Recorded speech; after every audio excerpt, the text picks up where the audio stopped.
It was a crisp autumn Saturday, and I, F26, had just moved into my new apartment.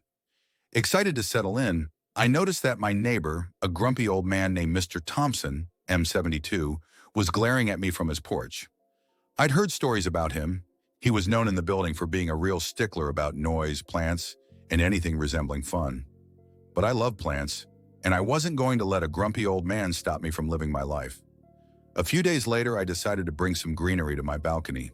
I carefully arranged a row of colorful pots with flowers, herbs, and even a small tomato plant. The moment I finished, I heard a loud slam from the adjoining wall, followed by a thunderous knock on my door. It was Mr. Thompson. "Do you plan to turn this building into a garden display?" he barked, arms crossed tightly. I smiled sweetly and replied, "Just trying to brighten up the place a little, Mr. Thompson."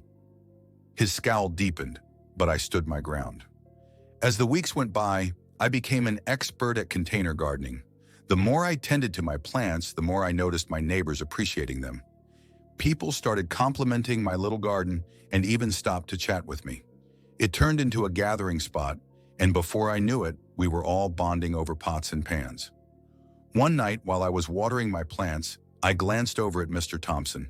He was staring out his window, clearly infuriated by the sound of cheerful laughter coming from my little garden party. Suddenly, he slammed his window shut. It was like watching a cartoon villain's dramatic exit. That's when I had an idea. The following weekend, I invited everyone over for a potluck picnic on our shared balcony. I laid out festive decorations and a table of food everyone brought. The laughter and good vibes spread like wildfire.